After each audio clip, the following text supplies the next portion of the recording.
പാർത്ഥസാരഥിരൂപേണ ശ്രാവയിത്വാ ശുഭാം ഗിരം പാർത്ഥസ്യാർത്തിഹരോ ദേവഃ കൃപാമൂർത്തിഃ സ പാതു നഃ.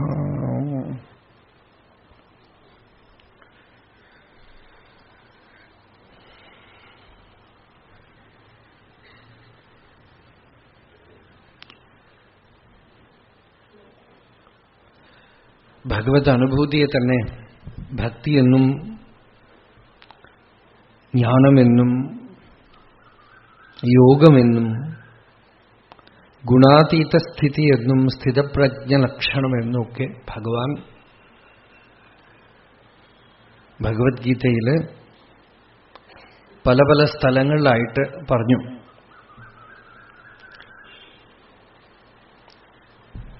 അനുഭൂതിയുടെ സ്വരൂപം എന്താണ്?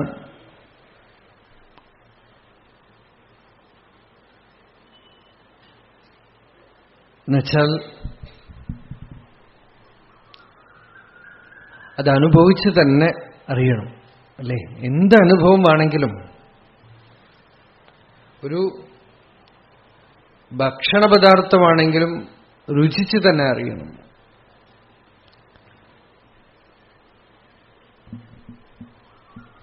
തമിഴിൽ കന്ദരനുഭൂതി എന്ന് ഒരു കൃതിയുണ്ട്. അതും അനുഭൂതി എന്നാണ് പേര്. ഔവാർ അറിവാർ അറികിன்றதலால் എവ്വാർ ഒരുവർക്ക് ഇശൈവിപ്പതുവേ. അതില് അരുണഗിരിനാഥസ്വാമി പറയണു, അത് അങ്ങനെ തന്നെ അവരെങ്ങനെ അനുഭവിച്ചോ അങ്ങനെ അനുഭവിക്കുകയല്ലാതെ എങ്ങനെ പറഞ്ഞു കൊടുക്കും? അനുഭൂതി സ്വയം പ്രകാശ, സ്വയം സ്വസംവേദ്യമാണ് എല്ലാ അനുഭവവും. ഇവിടെ നമുക്ക് വിഷയമാകട്ടെ ഭഗവത് അനുഭവം, ആത്മാനുഭവം.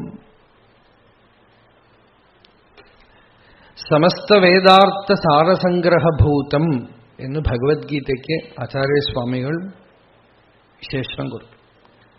സമസ്ത വേദാർത്ഥ സാരസംഗ്രഹഭൂതം. വേദാർത്ഥം മുഴുവൻ, അതിന്റെ സാരം മുഴുവൻ സംഗ്രഹിച്ച് ഭഗവത്ഗീതയിലുണ്ട്. എന്താണ് വേദാർത്ഥ സാരം? അതിന്റെ സംഗ്രഹരൂപം എന്താണ്? തമേവൈകം ജാനഥ ആത്മാനം അന്യാവാചോ വിമുഞ്ചഥ അമൃതസ്യേഷ സേതു എന്ന് ശ്രുതി, ഉപനിഷത്ത്. വേദാർത്ഥത്തിനെ മുഴുവനും ഒരു മന്ത്രം സംഗ്രഹിക്കാൻ. തമേവൈകം ജാനഥ ആത്മാനം അന്യാവാചോ വിമുഞ്ചഥ അമൃതസ്യേഷ സേതു. അമൃതത്വം, മരണമില്ലാത്ത സ്ഥിതി, സ്വാനുഭവം, അതിനൊരു നേരെ ഒരു പാലം, ഒരു ഡയറക്റ്റ് ബ്രിഡ്ജ്. എന്താണ് എന്ന് വെച്ചാൽ തമേവ ആത്മാനം ജാനഥ, ഏകം ജാനഥ അന്യാവാചോ വിമുഞ്ചഥ അമൃതസ്യേഷ സേതു. ബാക്കിയുള്ളതൊക്കെ വിട്ടുകളയൂ. വളരെ സിമ്പിൾ, ഒരു കാര്യമേ അറിയാനുള്ളൂ, നിങ്ങളെ അറിയാം. നമ്മളുടെ യഥാർത്ഥ സ്വരൂപം എന്താണ് എന്നറിയാം. അതിൽ വേദാർത്ഥം മുഴുവൻ സമാപിച്ചിരിക്കുന്നു, അവസാനിച്ചിരിക്കണമെന്ന്. ഒരുപാട് അറിയാനൊന്നുമില്ല, താൻ ആരാണെന്നറിയാം, തന്റെ സ്വരൂപം എന്താണെന്നറിയാം.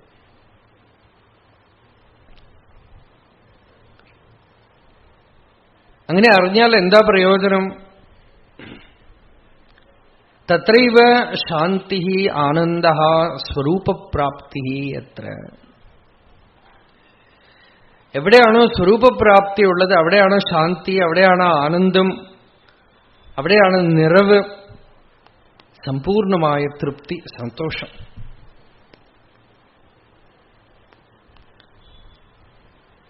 എല്ലാവർക്കും വേണ്ടത് അതാണല്ലോ, സന്തോഷമാണ്, സുഖം വേണം. സുഖത്തിന് എന്തൊക്കെയോ ചെയ്തുകൊണ്ടിരിക്കണു, അല്ലേ? ഇപ്പോ തിരുതകൃതിയായിട്ടുള്ള ന്യൂസാണ്. ചൊവ്വയിലേക്ക് പോകാൻ പുറപ്പെട്ടിരിക്കുകയാണ് ഇപ്പൊ ആളുകൾ, മാർസിലേക്ക് പോവാൻ. 18 മാസ യാത്രയാണത്രേ. ഇവിടുന്ന് കയറ്റി വിട്ട് കഴിഞ്ഞാൽ പിന്നെ തിരിച്ചൊന്നും കൊണ്ടുവരില്ല.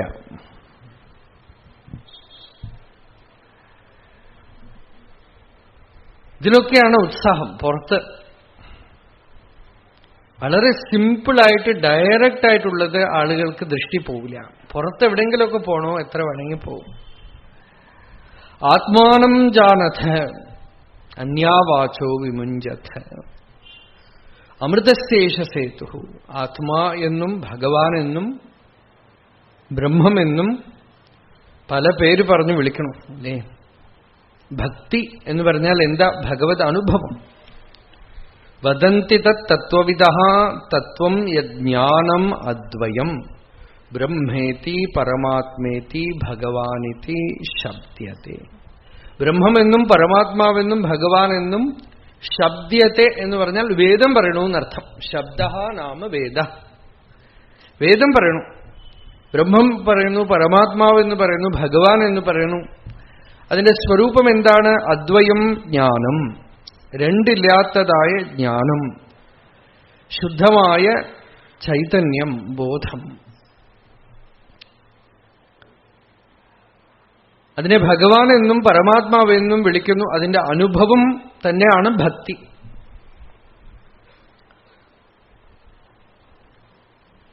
നാരദ ഭഗവാൻ ഭക്തിസൂത്രത്തില് ഭക്തിയുടെ ലക്ഷണം പറയുമ്പോൾ പറഞ്ഞു,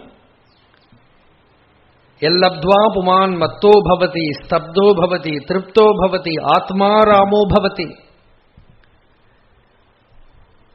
ന കിഞ്ചിത് വാഞ്ചത്തെ ന ശോചത്തെ നോത്സാഹി ഭവതി ന രമത്തെ. യല്ലബ്ധ്വ, യാതൊന്ന് കിട്ടിക്കഴിഞ്ഞാലാണോ ഉന്മത്തനെ പോലെ, ഇൻടോക്സിക്കേറ്റഡ്, ആനന്ദ ലഹരി അല്ലേ? മത്തോ ഭവതി സ്തബ്ധോ ഭവതി തൃപ്തോ ഭവതി ആത്മാരാമോ ഭവതി. അനുഭൂതിയുടെ സ്വരൂപത്തിനെ പുറമേ നിന്നാണ് വർണ്ണിക്കുന്നത്. കാണുമ്പോൾ മത്തൻ എന്ന പോലെ, ഉന്മത്തൻ എന്ന പോലെ, ആത്മാരാമനായിട്ട് ബാഹ്യമായ യാതൊന്നിലും രുചി കാണിക്കാതെ സ്വാനുഭവത്തിൽ തന്നെ തൃപ്തനായി സന്തോഷമായിട്ടിരിക്കാനുള്ള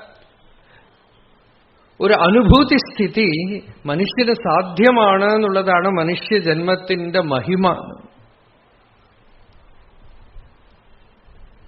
ഭാഗവതം പറഞ്ഞു, അതാണത്ര ഭഗവാന് തൃപ്തിയായത്. ഇയാൾക്ക് സാധിക്കും. he can know himself, he can realize himself.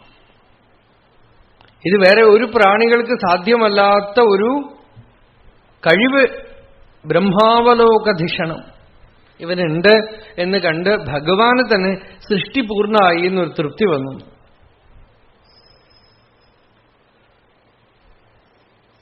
ആ ഭഗവത് അനുഭൂതി ഹൃദയത്തിൽ വരുമ്പോ പരിപൂർണമായ ഒരു നിർവൃത്തി ഉണ്ടാവണം. ആ നിർവൃത്തിയാണ് നമുക്ക് ലക്ഷ്യം. അതിനെയാണ് ഭഗവാൻ ഭഗവത്ഗീതയിലും ഉപനിഷത്തിലും ഭാഗവതത്തിലും പുരാണങ്ങളിലും മഹാപുരുഷന്മാരുടെ അനുഭൂതി സ്തോത്രങ്ങളിലും കവിതകളിലും ശ്ലോകങ്ങളിലും ഒക്കെ കാണും.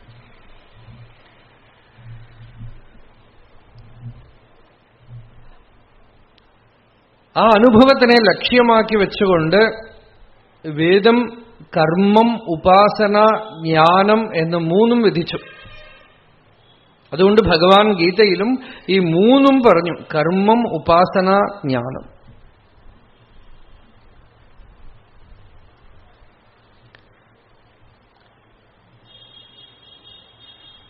ഒമ്പതാമത്തെ അധ്യായം ഭഗവത്ഗീതയിൽ നമ്മൾ കഴിഞ്ഞ വർഷം കണ്ടത് ഗീതയുടെ ഹൃദയസ്ഥാനമാണ്. ഭക്തി എന്ന് വെച്ചാൽ തന്നെ എന്താ? ശരണാഗതിയാണ്. ശരണാഗതിയുടെ ലക്ഷ്യമോ ശരണാഗതിയുടെ ലക്ഷണമോ അനന്യാശ്ചിന്തയന്തോ മാം യേ ജനാഃ പര്യുപാസത്തെ തേഷാം നിത്യാഭിയുക്താനാം യോഗക്ഷേമം വഹാമ്യഹം. ഭഗവാനല്ലാതെ വേറെ ഒന്നും ആശ്രയിക്കാതെ ഭഗവതൈക ശരണന്മാരായിട്ടുള്ള ഭിക്ഷുക്കൾ ഭഗവാന്റെ യോഗക്ഷേമ ശക്തിയുടെ വൈഭവം നല്ലവണ്ണം കാണും. ഇത് പറഞ്ഞുകൊണ്ടിരിക്കുമ്പോ ഇപ്പൊ എനിക്ക് ഓർമ്മ വരണു, ഇന്നത്തെ കാലത്തും ഇപ്പോഴും അതൊന്നും കുറഞ്ഞു പോയിട്ടില്ല. ഇപ്പോഴും ഒരു മഹാപുരുഷൻ എനിക്ക് നല്ലവണ്ണം പരിചയമുള്ള ഒരു സന്യാസി ഉടുത്ത മുണ്ടോടുകൂടെ ഉടുത്ത കാഷായത്തോടുകൂടെ അടുത്ത നേരത്തെ ഭക്ഷണത്തിന് പോലും കയ്യിൽ കരുതാതെ ഭാരതത്തിൽ ഇപ്പൊ നടന്നുകൊണ്ടിരിക്കുന്നുണ്ട്. ഞാൻ ബോംബെയിൽ പോകുമ്പോൾ അതിന് അടുത്ത മഹാരാഷ്ട്രത്തില് വന്നിരുന്നു. ആരെങ്കിലും കൊണ്ടു കൊടുക്കുന്ന ഭക്ഷണം, അതും സമ്പ്രദായ സന്യാസി, അതുകൊണ്ട് എല്ലായിടത്തുനിന്നും പാചകം ചെയ്ത ഭക്ഷണമൊന്നും കഴിക്കില്ല. എന്നിട്ടും യോഗക്ഷേമം വഹാമ്യഹം.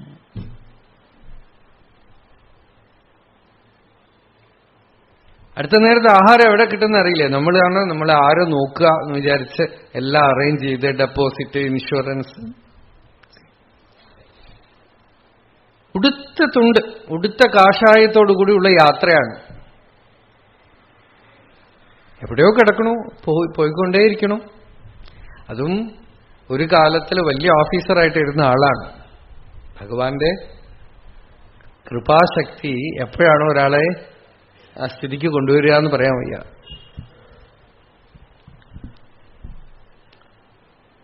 അത് ട്രാവലോഗ് മുഴുവൻ ഡയറിയിൽ കുറിച്ച് എനിക്ക് കൊടുത്തയച്ചിരുന്നു. പുസ്തകമായിട്ടൊന്നും പ്രകാശിപ്പിച്ചിട്ടില്ല. പക്ഷെ അതില് എഴുതി കൊടുത്തത് എന്തിനാന്ന് വെച്ചാൽ ഈ യോഗക്ഷേമ ശക്തി ഒന്നും കുറഞ്ഞേ പോണില്ല.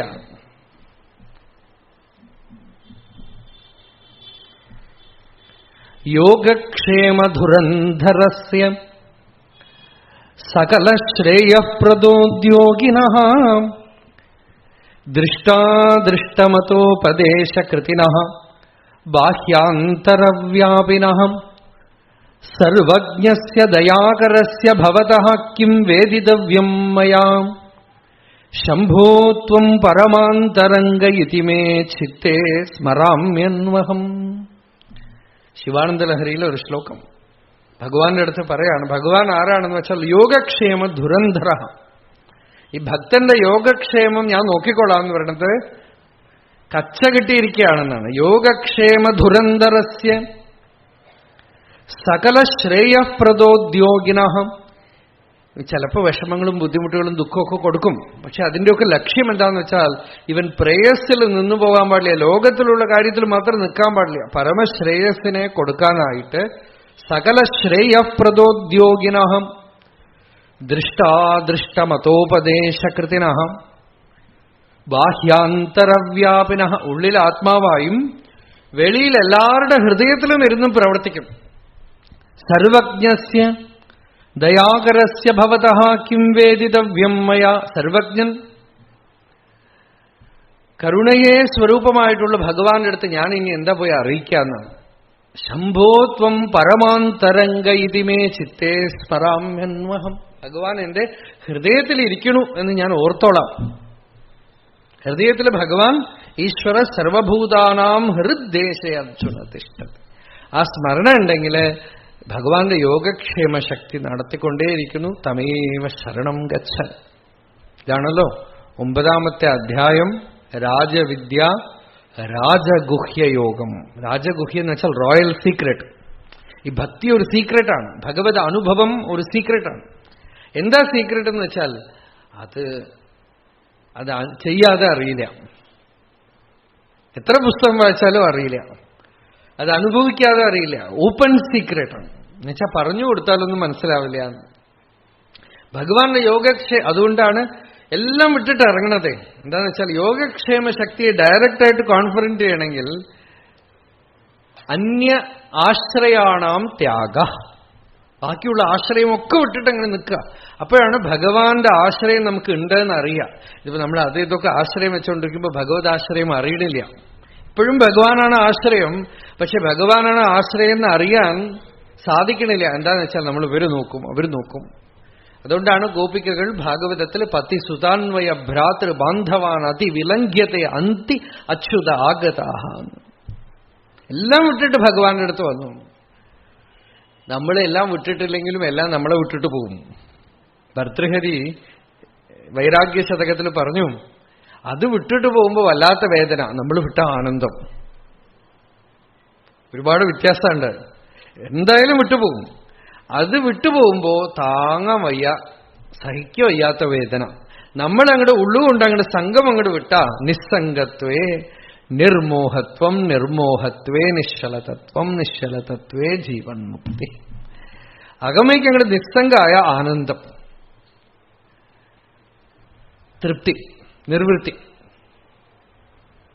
അതുകൊണ്ട് ഭഗവത് ആശ്രയത്തിന്റെ മഹിമാ വൈഭവം, ഭഗവാന്റെ യോഗക്ഷേമശക്തിയുടെ വൈഭവം 9ാമത്തെ അധ്യായം, ആ റോയൽ സീക്രട്ട് ഭഗവാൻ 9ാമത്തെ അധ്യായത്തില് പറഞ്ഞു. മാത്രമല്ല വേറൊരു കാര്യം പറഞ്ഞു. നമ്മള് അധ്യാത്മ സാധനയൊക്കെ ചെയ്യുമ്പോൾ അധികവും നമ്മള് മുഖ്യമായ ഒരു ലക്ഷ്യം എല്ലാവർക്കും എന്താണെന്ന് വെച്ചാൽ നമ്മളെ ശരിയാക്കണം. ഒരുപാട് ദോഷങ്ങളുണ്ട്, മനസ്സിൽ ഒരുപാട് ദോഷങ്ങളുണ്ട്, ശരീരത്തിൽ ഒരുപാട് ദോഷമുണ്ട്. ഇത്രയൊക്കെ തന്നെ ഞാൻ നല്ലവനായിട്ട് നടിച്ചാൽ എനിക്കറിയാം എന്റെ സ്വഭാവം ശരിയില്ല, എന്തൊക്കെയോ എനിക്ക് ദോഷമുണ്ട്, ചില ആചാരദോഷങ്ങളുണ്ട്, ഒക്കെ തോന്നും. ഇതൊക്കെ ഇപ്പൊ എങ്ങനെ ശരിയാക്കും? ഒരാൾ പറയാ, ഡോക്ടറുടെ അടുത്ത് സുഖമില്ല, പനിയാണ്, ഡോക്ടറുടെ അടുത്ത് കാണിച്ചു, ഞാൻ ഇത്തിരി ഭേദമാക്കിയിട്ട് ഡോക്ടറുടെ അടുത്ത് പോവാ, അങ്ങനെയാണോ പറയാ? ഡോക്ടറുടെ അടുത്ത് കൊണ്ട് കൊടുക്കാൻ അല്ലേ? ചിലപ്പോൾ സർജറിക്കൊക്കെ പോകുമ്പോൾ അൺകണ്ടീഷണൽ സർട്ടിഫിക്കറ്റ് കൊടുക്കണം. എന്നുവെച്ചാൽ അവരുടെ കൈപ്പഴവ് എന്തൊക്കെ പറ്റിയാലും ഞങ്ങള് കേസ് കൊടുത്തുകളേ. ചിലര് അമേരിക്കയിലൊക്കെ ഒരു ചെറിയ ചികിത്സയ്ക്ക് പോലും ഒരുപാട് നിയമങ്ങളാണ്. എന്താണെന്ന് വെച്ചാൽ ഡോക്ടറുടെ പേരിൽ കേസ് കൊടുക്കും. അപ്പൊ അവിടെ ഒക്കെ എഴുതി കൊടുക്കും അല്ലേ? ഭഗവാന്റെ അടുത്ത് നമ്മളെ അങ്ങോട്ട് കൊടുക്കുമ്പോ അൺകണ്ടീഷണൽ സറണ്ടർ. ഏത് സ്ഥിതിയിൽ നമ്മൾ ഇരിക്കണം അതേപോലെ സറണ്ടർ. അപിചേത് സുദുരാചാര. ഇതൊക്കെ കഴിഞ്ഞ അധ്യായത്തിന്റെ സംഗ്രഹങ്ങളാണ് ഞാൻ പറയണത്. അപിചേത് സുദുരാചാര ഭജതേ മാം അനന്യഭാഗ് സാധുരേവ സമന്തവ്യഃ സമ്യക് വ്യവസിതോ ഹി സഃ ക്ഷിപ്രം ഭവതി ധർമാത്മാ ശശ്വത് ശാന്തിം നിഗച്ഛതി കൗന്തേയ പ്രതിജാനീഹി നമേ ഭക്തഃ പ്രണശ്യതി. ഭക്തര ദുരാചാരിയാണെങ്കിൽ ശരി, അയാൾ എങ്ങനെ ഇരിക്കണോ അതേപടി എനിക്ക് ശരണാഗതി ചെയ്യട്ടെ, അതേപടി എന്നെ പിടിക്കട്ടെ. ഭഗവത് ആശ്രയം, ഇൻവോക്ക് ഹിം, ഭഗവാനെ അങ്ങോട്ട് വിളിക്കാം ശുദ്ധം ചെയ്യാനായിട്ട്, ഭഗവാന്റെ കയ്യിൽ അങ്ങോട്ട് കൊടുക്കാം. ഭജതേമാം അനന്യഭാഗ്. ആ രീതിയിൽ തന്നെ ഭഗവാൻ അങ്ങോട്ട് സറണ്ടർ, ശരണാഗതി ചെയ്താൽ ഭഗവാൻ എന്ത് ചെയ്തെന്ന് വെച്ചാൽ അത് കഴിഞ്ഞൊരു തേച്ചു കുളിപ്പിക്കലുണ്ട്. ചില അമ്മമാരൊക്കെ ചകിരിയിട്ട് തേക്കും പിള്ളേരെ പഴയ കാലത്ത്. ഈശ്വരൻ ഈ ഭക്തനെ ശുദ്ധമാക്കാനായിട്ട്, നിർമ്മലമാക്കാനായിട്ട്, സംശുദ്ധി ചെയ്യാനായിട്ട് ചിലപ്പോ അതിനുശേഷം ഭഗവാൻ കയ്യിലെടുത്തു കഴിയുമ്പോൾ ഭഗവാന്റെ കൃപാശക്തി ഈ ജീവനെ ശുദ്ധമാക്കിക്കൊള്ളും. ക്ഷിപ്രം ഭവതി ധർമാത്മാന്ന്. നീ സാധന ചെയ്തിട്ടൊന്നും അത്ര പെട്ടെന്നാവില്ല. ഞാൻ സാധന ചെയ്യും, ഭഗവാൻ ഈ ഭക്തന്റെ ഉള്ളിലൂടെ സാധന ചെയ്യും. ഭക്തന് ഭഗവത് അനുഭൂതി വന്ന ശേഷമാണ് അറിയാ, ഞാനല്ല സാധന ചെയ്തത്, ഭഗവാനാണ് സാധന ചെയ്തത്. ഭഗവാൻ എന്റെ ഉള്ളിൽ പ്രവേശിച്ച് സാധന ചെയ്തു, ഭഗവാൻ ഉള്ളിൽ പ്രവേശിച്ച് ജപം ചെയ്തു, ഭഗവാൻ ഉള്ളിൽ പ്രവേശിച്ച് ധ്യാനിച്ചു, ഭഗവാൻ ഉള്ളിൽ പ്രവേശിച്ച് ഭക്തി ചെയ്തു. ശാന്തിം നിഗച്ഛതി. ശാന്തി, ശാന്തി എന്താന്ന് വെച്ചാൽ ഗ്രേറ്റസ്റ്റ് റിലീഫ്, വലിയ ആശ്വാസം. എന്താന്ന് വെച്ചാൽ ഒരു വലിയ ദുരിതം അങ്ങോട്ട് പോയി. എന്താ ഈ അഹങ്കാരം. അല്ലെങ്കിൽ നമ്മൾ എന്തൊക്കെ സാധന ചെയ്ത് ശുദ്ധമായിട്ടിരിക്കുമ്പോഴും ഞാൻ ശുദ്ധനാണ് അവൻ അശുദ്ധനാണ് തോന്നിക്കൊണ്ടേയിരിക്കുകയും ഇത് തന്നെ ഒരു ദുരിതമാണ്. ഏറ്റവും വലിയ അശുദ്ധി ഈ അഭിമാനം അവിടെ നിന്നുകൊണ്ടേയിരിക്കും. എന്തൊക്കെ ശുദ്ധി ഉണ്ടെങ്കിലും ഈ അഭിമാനം എന്നുള്ള ഒരു അശുദ്ധി നമുക്ക് സമാധാനം തരില്ല. ഭഗവാന് ശരണാഗതി ചെയ്യുമ്പോൾ ആദ്യം തന്നെ പോണത് ഈ അഭിമാനമാണ്. അതങ്ങോട്ട് ഭഗവാന് കൊടുത്തപ്പോ ശാന്തി മികച്ചത്. അപ്പ ഒരു ദുരിതം അങ്ങോട്ട് ഒഴിഞ്ഞു, തൊല്ല ഒഴിഞ്ഞത്. അപ്പാടാ റിലീസ്. നമേ ഭക്ത പ്രണശ്യതി. അപ്പോ കണക്ഷൻ അൺഇന്ററപ്റ്റഡ് കണക്ഷനാണ് അവിടെ ഭഗവാന്റെ അടുത്ത്. അവിടെ നാശമില്ല. ഭഗവത് ആശ്രയം അവനുണ്ട്, ഭഗവത് കൃപ അവിടെ ഉണ്ട്, ശാന്തി ഉണ്ടാവും, ആനന്ദം ഉണ്ടാവും, നിർവൃത്തി ഉണ്ടാവും. ഇതാണ് രാജവിദ്യ രാജഗുഹ്യയോഗം എന്ന് ഭഗവാൻ കഴിഞ്ഞ അധ്യായത്തിൽ പറഞ്ഞത്. അതിൽ അവസാനം ഭഗവാൻ പറഞ്ഞു,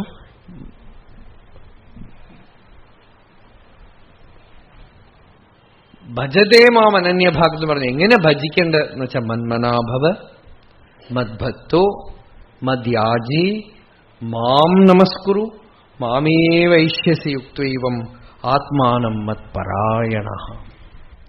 ഭഗവത് പരായണനായിട്ടിരിക്കുക. മനസ്സിനെ ഭഗവാന് കൊടുത്തു എന്നുവെച്ചാൽ മനസ്സുകൊണ്ട് ഇന്ദ്രിയങ്ങളൊക്കെ ഉപയോഗിക്കണം. മനസ്സിൽ എന്താ ചിന്ത? ഭഗവൻ നാമം ജപം ചെയ്യുന്നു, ഭഗവത് കഥകളെ അനുസന്ധാനം ചെയ്യണു. ഇവന്റെ അഭിമാനത്തിന് ഭഗവാൻ ശരണാഗതി ചെയ്തു. അതാണ് മദ്ഭക്ത. എന്തൊക്കെ ജീവിതത്തിൽ സുഖദുഃഖങ്ങൾ വരണോ ഒക്കെ അവിടെ യജനം, ഹോമം ചെയ്യണം. മദ്യാജി മാം നമസ്കുരു, പരിപൂർണമായി ഭഗവാനെ നമസ്കരിച്ചു എന്ന് വെച്ചാൽ ശരണാഗതി ചെയ്തു. ഇങ്ങനെ കംപ്ലീറ്റ് ആയിട്ട് പൂർണ്ണമായിട്ട് ഭഗവതാശ്രയത്തോടെ ഇരുന്നാൽ മാമേവ ഏഷ്യസി, നീ അവസാനം എന്നെ തന്നെ പ്രാപിക്കും. കാരണം പ്രാപിച്ചിരിക്കണോ, ഇപ്പൊ തന്നെ പ്രാപിച്ചിരിക്കണു, ഇനി പ്രാപിക്കലില്ല. ഇപ്പൊ എന്താണോ അതാണ് അനുസ്യൂതം ഉണ്ടായിക്കൊണ്ടിരിക്കാൻ പോണത്. ഇപ്പോ നമ്മൾ എങ്ങനെ ഇരിക്കണോ ഇപ്പോ എന്നുള്ളതാണ് കാലമേ. അടുത്ത ക്ഷണവും ഇപ്പൊ ആണ്, അതിനടുത്ത ക്ഷണവും ഇപ്പൊ ആണ്. ഇങ്ങനെ അനുസ്യൂതം ഭഗവത് സ്മരണത്തിൽ ഇരിക്കുന്ന ഭക്തന് ഭഗവത് പ്രാപ്തി ഉണ്ടാവും എന്നിപ്പോ പ്രത്യേകിച്ച് പറയണു. പരായണ എന്ന് പറഞ്ഞ് ആ രാജവിദ്യ രാജഗുഹ്യ യോഗം ഭഗവാൻ പൂർത്തി ചെയ്തു. ഈ വർഷം നമുക്ക് ഈ 3 ദിവസത്തിലാണ് ഈ 10ാമത്തെ അധ്യായം വിഭൂതി യോഗം പറയാൻ പോണത്. എങ്ങനെ പറയുന്നറിയില്ല, ശ്രമിക്കാം. രാവിലെയും വൈകിട്ടായിട്ട് ഭഗവാന്റെ വിഭൂതി വിസ്താരമാണ് ഈ യോഗത്തില്. ഭാഗവതത്തില് അഷ്ടമസ്കന്ധത്തില് ഭഗവാനെ മഹാവിഭൂതി എന്ന് പറഞ്ഞ് സ്തുതിച്ചുണ്ട്. വിഭൂതി എന്ന് വെച്ചാൽ വൈഭവം അഥവാ വിശേഷേണ ഭൂതി, വിശേഷമായിട്ടുള്ള സദ്ഭാവം. ഇതൊക്കെ ഭഗവാന്റെ വിഭൂതിയാണ്. എല്ലായിടത്തും സർവത്ര ഭഗവാനാണ് ഉള്ളത്. ആത്മൈവ ഇതം സർവം. പ്രഹ്ലാദന് കണ്ടു, ഹിരണ്യകശിപു കണ്ടില്ല, അത്രയേ ഉള്ളൂ. പ്രഹ്ലാദൻ പറഞ്ഞു നാരായണനല്ലാതെ വേറെ ഒന്നുമില്ല. ത്വം വായുരഗ്നിരവനിർ വിയദംബുമാത്രാഹ പ്രാണേന്ദ്രിയാണി ഹൃദയം ചിദനുഗ്രഹശ്ച സർവം ത്വമേവ സഗുണോ വിഗുണശ്ച ഭൂമൻ നാന്യത്വദസ്തി യദ്മനോ വചസാ നിരുക്തം. സഗുണം വിഗുണം നല്ലത് ചീത്ത എന്തൊക്കെ കാണുന്നു ഒക്കെ ഭഗവാനെ നീയാണ്. പ്രഹ്ലാദന് ഹിരണ്യകശിപു നാരായണനാണ്. ഹിരണ്യകശിപുവിനാണ് നാരായണൻ, എവിടെയില്ല. പ്രഹ്ലാദന് അച്ഛനെ നോക്കുമ്പോഴും നാരായണനാണ്. സർവത്ര ഭഗവാൻ. അപ്പോ അവിടെ സർവാത്മഭാവം നമുക്ക്. പക്ഷേ ഭഗവാനെ ഏതെങ്കിലും സ്പെഷ്യൽ ആയിട്ടുള്ള ഒരു സ്ഥലത്ത് കാണണം എന്നുള്ളതുണ്ട് അല്ലേ? എവിടെയും കാണാത്തതുകൊണ്ട് അത് എവിടെയെങ്കിലും കുറച്ച് സ്ഥലത്തെങ്കിലും കാണാം. മഹാപുരുഷന്മാരുടെ ദർശനം, ക്ഷേത്രങ്ങളിലെ ദർശനം.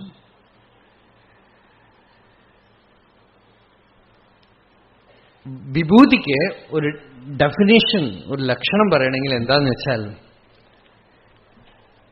ശൈവ സിദ്ധാന്തത്തിൽ ഒരു കാര്യം പറയും അവര്, പണിവ് കൊടുക്കും ഇടം. നമ്മളെ കൊണ്ട് സാധിക്കാത്ത ഒരു കാര്യം എന്താന്ന് വെച്ചാൽ നമ്മളുടെ അഹങ്കാരത്തിനെ അടക്കുക എന്നുള്ളത് നമ്മളെ കൊണ്ട് സാധിക്കില്ല. നമ്മൾ എന്തൊക്കെ ജപം ചെയ്താലും ധ്യാനം ചെയ്താലും യോഗം ചെയ്താലും ഒക്കെ ഞാനാണ് ചെയ്യണതെന്ന് തോന്നും. തന്നിഴപ്പൈ എന്ന കറ്റ് സാധിപ്പൻ. ഒക്കെ സാധിക്കാം. ഈ സാധിക്കുന്ന ആളെ എങ്ങനെ ഇല്ലാതാക്കും എന്നാണ്. ഞാൻ അങ്ങനെ ഉണ്ടായിക്കൊണ്ടേയിരിക്കും. പക്ഷെ ഈ ഞാൻ ഏതോ ഒരു സ്ഥലത്ത് അടങ്ങും. എവിടെയെന്ന് വെച്ചാൽ ഭഗവത് സന്നിധിയിൽ വരുമ്പോൾ, മഹാപുരുഷ സമ്പർക്കത്തിൽ വരുമ്പോൾ, ഗുരുവിന്റെ സന്നിധിയിൽ വരുമ്പോൾ ഈശ്വര സാന്നിധ്യമുള്ള ഒരു പ്രസൻസ് ഉള്ള ഒരു ഹയർ പ്രസൻസ് ഉള്ള ഒരു സന്നിധിയില് ടെമ്പററി ആയിട്ടെങ്കിലും, അതുകൊണ്ടാണ് അവിടെ പോകുമ്പോൾ നമുക്ക് ഭഗവത് അനുഭവം ഉണ്ടാവുന്നത്. അവര് നമ്മളെ നോക്കുമ്പോ നമ്മൾക്ക് തോന്നുന്നു നമ്മൾ ശരീരമല്ല, നമ്മൾ ആത്മാവാണെന്ന് കുറച്ചു നേരത്തേക്ക് ഒരു അനുഭവം ഉണ്ടാവും. അഹങ്കാരം ഇല്ലാത്ത ഒരു state, egoless state U experience. അത് നിങ്ങളുടെ സാമർത്ഥ്യം കൊണ്ടല്ല. സുഷുപ്തിയില് ഉറങ്ങുമ്പോ ഈശ്വരനായിട്ട് ചെയ്തിട്ടുള്ള ഒരു പദ്ധതി മൂലം ദിവസം അഹങ്കാരമില്ലാത്ത ഒരു സ്റ്റേറ്റ് അനുഭവിക്കണം. അല്ലേ? ഉറക്കത്തില് അഹങ്കാരമേ ഇല്ല, സുഖമായി ഉറങ്ങി എണീറ്റു. അത് ഈശ്വര നിയത്തി. പക്ഷെ അത് നമുക്ക് ജാഗ്രതയിൽ പ്രയോജനമില്ല. ജാഗ്രതയിൽ ആ അനുഭവം ഉണ്ടാവണത് ദിവ്യമായ സന്നിധിയില്, ഒരു ഹയർ പ്രസൻസില് കുറച്ചു നേരത്തേക്ക് നമ്മളുടെ അഭിമാനം അങ്ങോട്ട് ഇല്ലാതാവും. ഭഗവാൻ രമണ മഹർഷിയുടെ ഭക്തന്മാരുടെ കഥയൊക്കെ ആയിട്ട് ഒരു 3 വോള്യം പുസ്തകം പബ്ലിഷ് ചെയ്യുന്നുണ്ട് അടുത്ത കാലത്തായിട്ട്. ആ ബുക്കിന് പേര് തന്നെ പവർ ഓഫ് ദ പ്രസൻസ് എന്നാണ്. പവർ ഓഫ് ദ പ്രസൻസ്, ആ സാന്നിധ്യത്തിന്റെ ബലം. ആ സാന്നിധ്യം എന്ത് ചെയ്യണു എന്ന് വെച്ചാൽ അതായിട്ട് പവർഫുള്ളായിട്ട് നിങ്ങളെ അടക്കണം. നിങ്ങൾ സാധന ചെയ്തിട്ടല്ല. എന്നെ ആണ്ട ഇടം താനോ പൊരുളാവത്ത് ഷൺമുഖനെ. അരുണഗിരിനാഥ സ്വാമികൾ ഒരു പാട്ടിൽ പറയണു. ആ സത്യം എന്താണെന്ന് വെച്ചാൽ ഏതോ ഒരു വസ്തു എന്നെ ആണ്ട ഇടം, അത് എന്നെ വന്ന് പിടിച്ച് അടക്കി അഭിമാനമില്ലാതാക്കി കുറച്ചു നേരത്തേക്ക് ഞാനില്ലാത്തൊരു സ്ഥിതി. ഞാനില്ല എന്നാൽ ഞാനുണ്ട് തന്നെ. ഞാനെന്നുള്ള അഭിമാനമില്ല, എന്നാൽ സത്തുണ്ട്, പ്രസൻസ് ഉണ്ട്, ശാന്തിയുണ്ട്, ആനന്ദമുണ്ട്. ആ സന്നിധിയിൽ പോകുമ്പോൾ അതുണ്ടായി. ആ സ്ഥിതിക്ക്,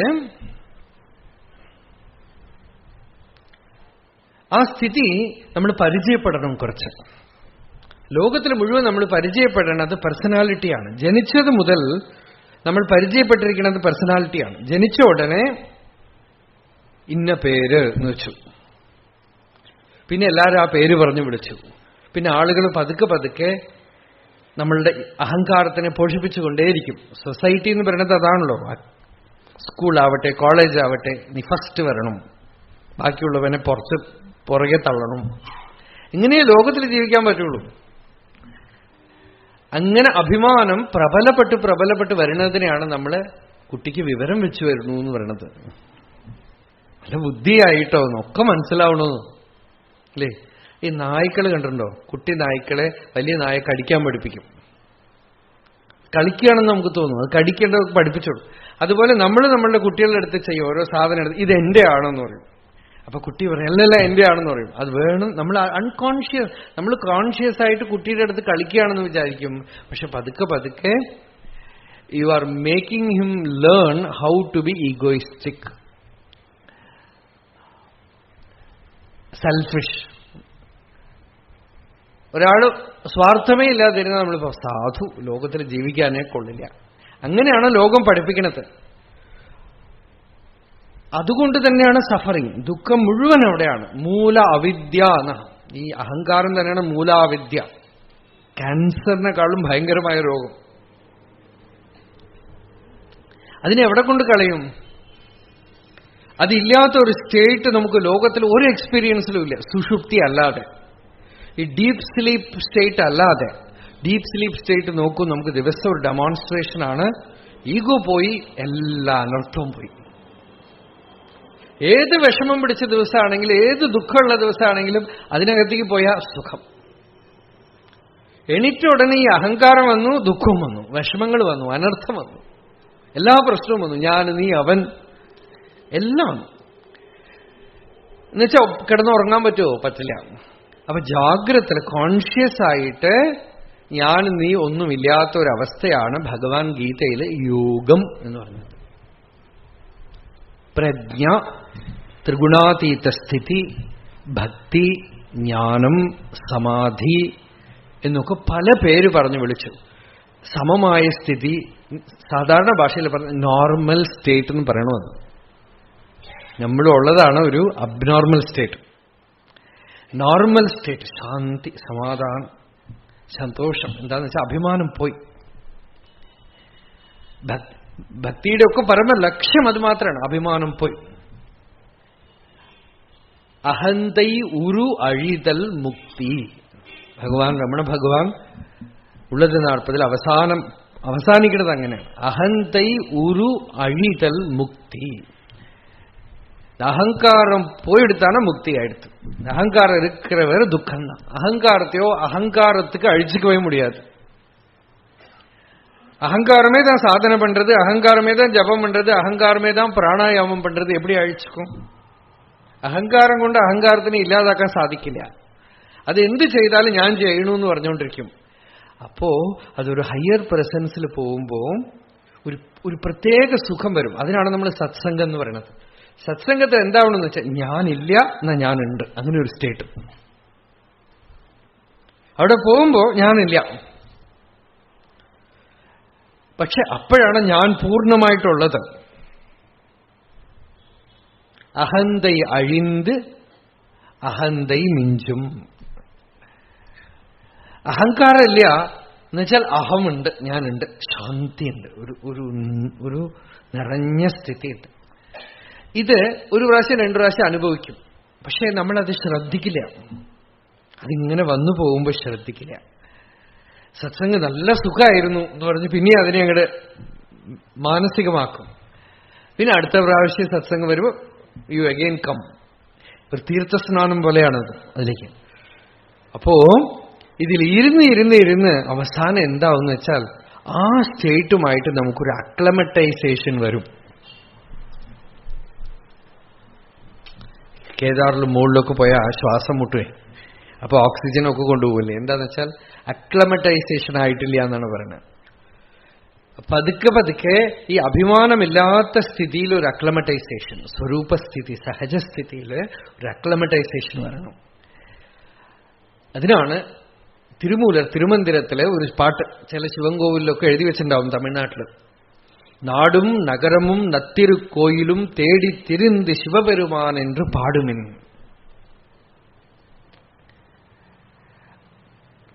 ആ പാട്ടിൽ പറയണത് സാധാരണ ഭക്തിയാണ്. എവിടെയൊക്കെ തീർത്ഥക്ഷേത്രങ്ങളുണ്ട്, എവിടെയൊക്കെ ശിവൻകോവിലുണ്ട്, എവിടെയൊക്കെ വിഷ്ണു കോവിലുണ്ട്, അന്വേഷിച്ചു പോയി സ്തുതിച്ച് പാടി നമസ്കരിക്കാം. പാടി പണിമിൻ. അവിടെ ചെന്ന് സ്തുതിച്ച് നമസ്കരിച്ച് കുറെ കഴിയുമ്പോ പണിന്ത പിൻ, കുറെ കഴിയുമ്പോൾ ഈ പണിവുണ്ടല്ലോ അത് നമുക്ക് സ്വഭാവം. പണിവെന്ന് വെച്ചാൽ അഭിമാനം അടങ്ങാം. ലോകത്തിൽ അഭിമാനം അടങ്ങിയേ നമ്മൾ പഠിച്ചിട്ടില്ലല്ലോ. അപ്പൊ അഭിമാനം അടങ്ങാനും എന്തെങ്കിലും ഒരു സാന്നിധ്യം വേണ്ടിയിരിക്കണം. ഇപ്പോ ചിലപ്പോ ഒരു സാന്നിധ്യത്തിൽ കുറെ കാലം നിന്നാൽ കുറെ കഴിയുമ്പോൾ അഭിമാനം അവിടെ അക്ലമറ്റൈസ് ആയിട്ട് പിന്നെ പൊന്തി വരും. അതുകൊണ്ട് എവിടെയും നിൽക്കരുതെന്നാണ്. അതിന് പോയിക്കൊണ്ടേയിരിക്കാം. അഭിമാനം അടങ്ങാം. ആ അഭിമാനം അങ്ങോട്ട് നിശേഷമായിട്ട് അടങ്ങിക്കഴിയുമ്പോ പണിന്ത പിൻ കൂടിയ നെഞ്ചത്ത് കോയിലായി കൊള്ളുവനെ. ഈ അഭിമാനം നിശേഷമായി പണിഞ്ഞുപോയാൽ, അടങ്ങിപ്പോയാൽ ഹൃദയത്തില് ആ ആത്മാനുഭവം, ഭഗവത് അനുഭവം, അതിന്റെ സുഖം, അനുഭൂതി ഹൃദയത്തിൽ പ്രകാശിക്കും. ശരി, അപ്പൊ അടങ്ങാം. അങ്ങനെയുള്ള സന്നിധിക്കാണ് ഭഗവാൻ ഇവിടെ വിഭൂതി എന്ന് പറയുന്നത്. ഏത് സാന്നിധ്യം in spite of you will influence you or powerfully make you abide, surrender, erase you. നിങ്ങളുടെ കഴിവ് കൊണ്ടല്ല, അതിന്റെ ശക്തി കൊണ്ട്. നിങ്ങളുടെ കഴിവിനെ ആശ്രയിക്കുകയാണെങ്കിൽ നിങ്ങൾ തോറ്റുപോകും. അതിന്റെ പ്രസൻസ് കൊണ്ട്, അതിന്റെ ശക്തി കൊണ്ട് നിങ്ങളെ ടെമ്പററി ആയിട്ടെങ്കിലും അടക്കിയിട്ട്, മനസ്സിനെ അടക്കി, ഇന്ദ്രിയങ്ങളെ അടക്കി കുറച്ചു നേരത്തേക്ക് ഇറ്റ് മേക്സ് യു അബ്സോർബ്ഡ്. സിനിമയൊക്കെ ചെയ്യുന്നുണ്ട് അല്ലേ? സിനിമ കാണുന്നു, എന്തെങ്കിലും പുസ്തകം വായിക്കുന്നു, അപ്പോഴൊക്കെ മനസ്സടങ്ങണു. അത് മനസ്സ് അഹങ്കാരത്തിനെ പ്രബലമാക്കി പുറമേക്ക് ഏകാഗ്രപ്പെടുത്താണ്. അതേപോലെ തന്നെ ബാഹ്യമായ രാഗദ്വേഷ വികാരങ്ങളൊന്നുമില്ലാതെ കേവലം അധ്യാത്മ അനുഭൂതി കൊണ്ട് മാത്രം നിങ്ങളെ അടക്കിയിരുത്തുന്ന പ്രസൻസ്, സന്നിധി. പലരും ചോദിക്കും എന്തിനാണ് അമ്പലങ്ങളൊക്കെ എന്ന് ചോദിക്കും. അമ്പലമൊക്കെ ഇതിനാണ്. ദിവ്യക്ഷേത്രങ്ങളൊക്കെ ഋഷികൾ കാരുണ്യത്തോടെ വെച്ചിരിക്കുന്നത് ഈ അടക്കം വരാനാണ്. അതാണ് വിഭൂതി എന്ന് പറയുന്നത്. ആ വിഭൂതി സാധാരണ മനുഷ്യന് ഉള്ളിൽ നോക്കി ചെയ്യാൻ സാധിക്കാത്ത കാര്യം അവിടെ പോയി അടങ്ങി അടങ്ങി അടങ്ങി അടങ്ങി പതുക്കെ പതുക്കെ പതുക്കെ പതുക്കെ നെഞ്ചത്ത് കോയിലായിക്കൊള്ളുവനെ, ഹൃദയത്തിൽ തന്നെ പ്രകാശിക്കും. പുറമേക്ക് ഒരു ആലംബവും ആവശ്യമില്ല. പിന്നെ അപ്പൊ അകമേക്കുള്ള മഹാവിഭൂതി പ്രകാശിക്കും. ഏറ്റവും വലിയ വിഭൂതി ആത്മാവാണ്, നമ്മളുടെ സ്വരൂപമാണ്. അത് നമ്മുടെ വഴിയെ കാണാം, ഇതിൽ തന്നെ കാണാം. അങ്ങനെ ആ വിഭൂതിയെ കുറിച്ച് ഭഗവാൻ പറയുന്ന ഉപാസനാർത്ഥമാണ് വിഭൂതി. ഉപനിഷത്തിൽ വേദത്തില് കർമ്മമുണ്ട്, ഉപാസനയുണ്ട്, ജ്ഞാനമുണ്ട് എന്ന് പറഞ്ഞു. ഈ കർമ്മവും ഉപാസനയും എല്ലാവർക്കും വേറെ വേറെ ആയിരിക്കും. ജ്ഞാനം എല്ലാവർക്കും ഒന്നാണ്. ജ്ഞാനം ചെയ്യുന്ന ആൾക്ക് ആശ്രയിച്ചിട്ടല്ല, ഉപാസന ചെയ്യുന്ന ആളുകൾക്കനുസരിച്ച് മാറിക്കൊണ്ടേയിരിക്കും. വസ്തുതന്ത്രോ ഭവേത് ബോധ കർത്തൃതന്ത്രം ഉപാസനം. ഈ ഉപാസന കർത്താവിന്റെ സ്വഭാവത്തിനനുസരിച്ച് മാറും. അതുമാത്രമല്ല, ഓരോ ജ്ഞാന പരമ്പരയിലും അവരുടേതായ ഒരു ഉപാസനാ സമ്പ്രദായമുണ്ട്. ആ ഉപാസനാ സമ്പ്രദായങ്ങളാണ് ഓരോ പരമ്പരയും വ്യത്യാസപ്പെടുന്നത്. അദ്വൈതജ്ഞാന പരമ്പരയിൽ തന്നെ ശങ്കര മഠങ്ങളിൽ തന്നെ ഓരോ മഠത്തിനും ഉപാസനാ സമ്പ്രദായം വ്യത്യാസമുണ്ട്. ഇപ്പൊ രമണ ഭഗവാന്റെ സമ്പ്രദായത്തില് ജ്ഞാനം എല്ലായിടത്തും സമാനമാണ്. പുസ്തകം ഇംഗ്ലീഷിൽ പുസ്തകം വായിച്ചാൽ ഇറ്റ്സ് സോ കൺവിൻസിങ്, രാഷണൽ. ഉപാസന, നിങ്ങൾ അരുണാചല ക്ഷേത്രത്തിലേക്ക് വന്നാൽ അവിടെ അരുണാചലം, ആ വൈഭവം, ആ വിഭൂതി, അവിടെ ആ ഗിരിപ്രദക്ഷിണം, ആ സാന്നിധ്യം,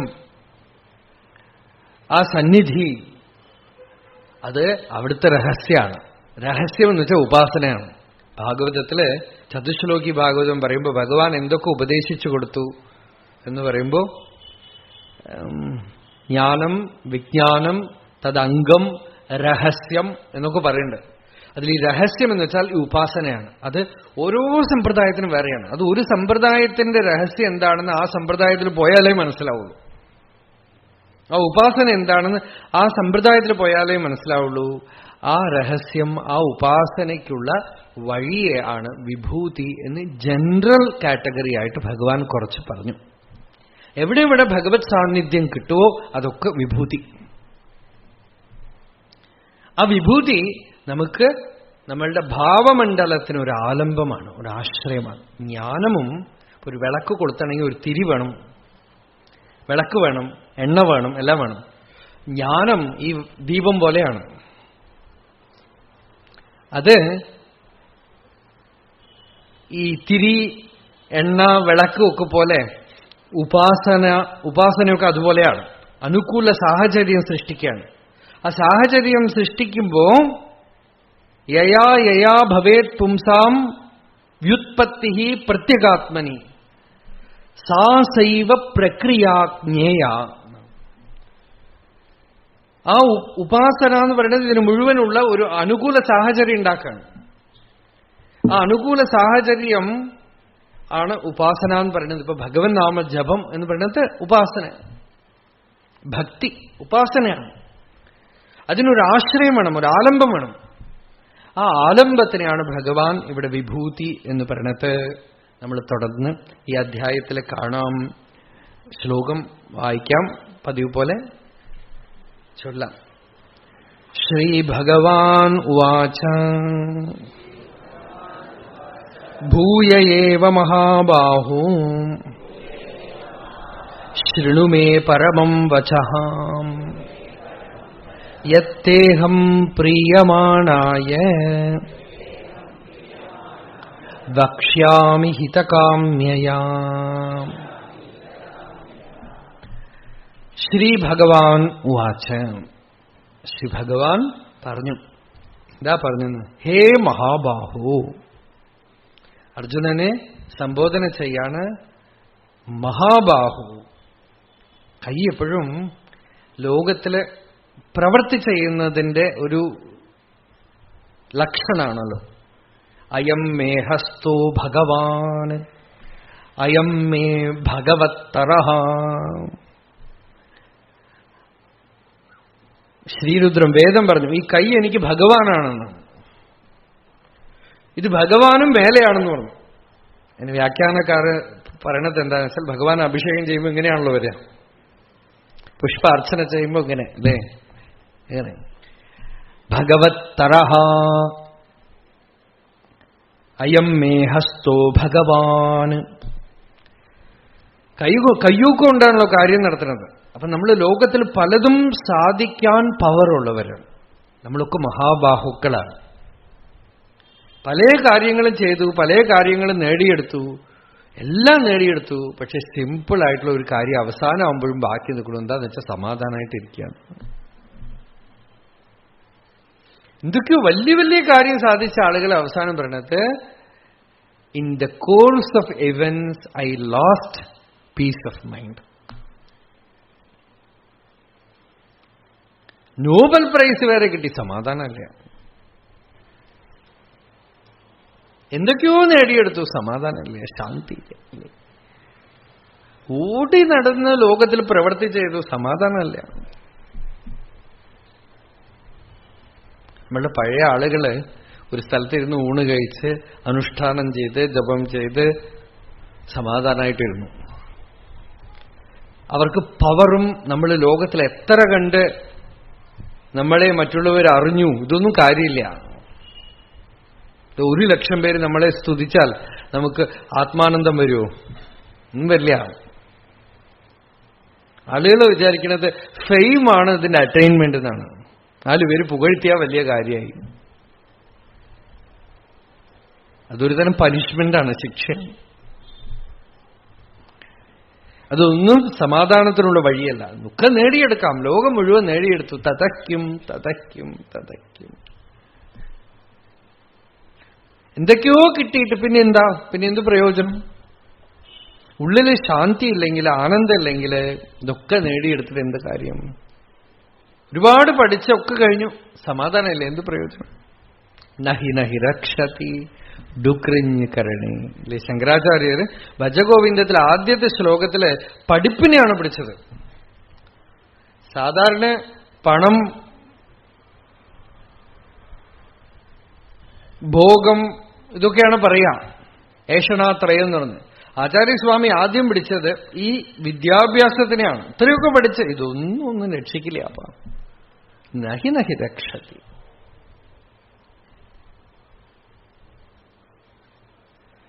ഭഗവത് ഭക്തിയില്ല, ഭഗവത് അനുഭവം ഇല്ലെങ്കിൽ ഇതൊന്നും പ്രയോജനമില്ല. അതുകൊണ്ട് ഹേ മഹാബാഹോ ഭൂയയേവ ശൃണു, ധാരാളം കേൾക്കുന്നതാണ്. സത്സംഗം ഒരു പ്രാവശ്യം കേട്ടാലൊന്നും പോരാ, ആവർത്തി രസകൃതുപദേശാത്. പൊട്ടൻസി കൂടിക്കൊണ്ടേയിരിക്കും, ആവർത്തിച്ചുകൊണ്ടേയിരിക്കാം. ആയുർവേദത്തിൽ ചില മരുന്നൊക്കെ 101 ആവർത്തി 300 ആവർത്തിയൊക്കെ പറയും. ആവർത്തിക്കാം, ആവർത്തിച്ചത് പൊട്ടൻസി കൂട്ടിക്കൊണ്ടേയിരിക്കും. അതുപോലെ സത്സംഗമും ഒരു പ്രാവശ്യം കേട്ടാലൊന്നും പോരാ, നീ എത്ര കണ്ട് ലോകത്തിൽ പ്രവർത്തിക്കുന്നു അത്ര കണ്ട് സത്സംഗവും വേണം. കാരണം സത്സംഗത്തിൽ എന്താണോ കിട്ടുന്നത് അത് ലോകത്തിൽ എവിടെയും കിട്ടില്ല. മഹാനുഭാവ സമ്പർക്കാത് സംസാരാർണവ ലംഘനേ യുക്തി സംപ്രാപ്യതേ രാമ ദൃഢാനൗഹു ഇവ നാവികാത്. വസിഷ്ഠൻ പറഞ്ഞു, ഹേ രാമ, മഹാപുരുഷ സമ്പർക്കം കൊണ്ട് ഈ സംസാരാർണവത്തിനെ തരണം ചെയ്യാനുള്ള ഒരു യുക്തി കിട്ടുന്നു. നല്ല കപ്പൽ, തോണിക്ക് കപ്പലോട്ടി പോലെ, നാവികനെ പോലെ ഈ സംസാരാർണവത്തിനെ തരണം ചെയ്യാനൊരു വഴി പിടിവള്ളി കിട്ടും. അതുകൊണ്ട് സത്സംഗം എവിടെ കിട്ടില്ലയോ അവിടെ ഒരു ദിവസം പോലും തങ്ങിപ്പോകരുത്. അധ്യാത്മസാധനയ്ക്ക് ഏറ്റവും വലിയ സപ്പോർട്ടാണ് സത്സംഗം. സത്സംഗമില്ലാതെ ജപമില്ല, സത്സംഗമില്ലാതെ ധ്യാനമില്ല, സത്സംഗമില്ലാതെ ജ്ഞാനമാർഗമോ ഭക്തിമാർഗമോ ഒന്നുമില്ല.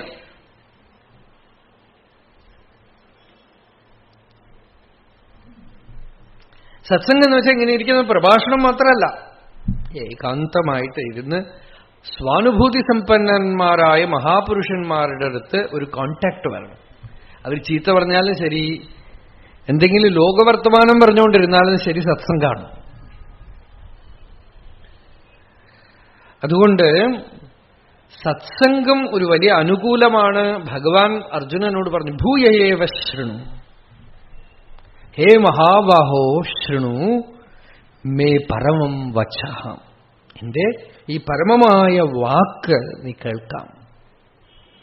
ഈ വാക്ക് 4 പാദങ്ങളെയും തൊട്ടുവരുന്ന വാക്കാണ്. ചത്വാരി വാക്കു പരിമിതാ പദാനി താനി വിദുർ ബ്രാഹ്മണായേ മനീഷിണഃ.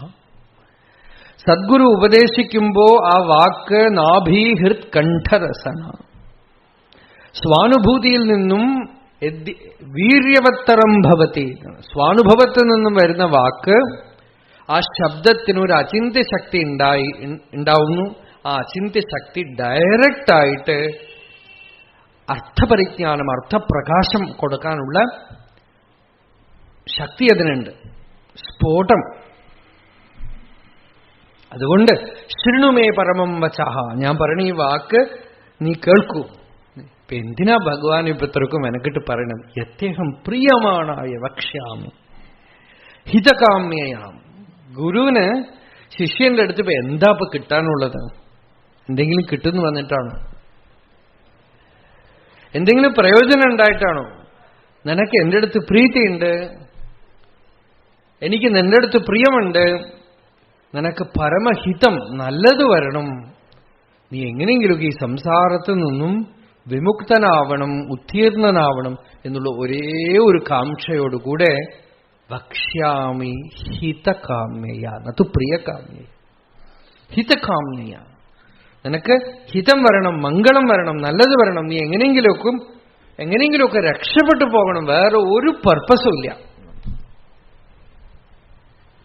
മഹാപുരുഷന് ഭക്തന്റെ അടുത്തുള്ള ഒരു കരുണ, ശിഷ്യന്റെ അടുത്തുള്ള ഒരു കരുണ എന്താ? ശിഷ്യന് നല്ലത് വരണം, മംഗളം വരണം. അത് ശിഷ്യനുള്ളതിനേക്കാളും വലുതാണ്, അമ്മയെക്കാളും അച്ഛനേക്കാളും ഒക്കെ വലുതാണ്.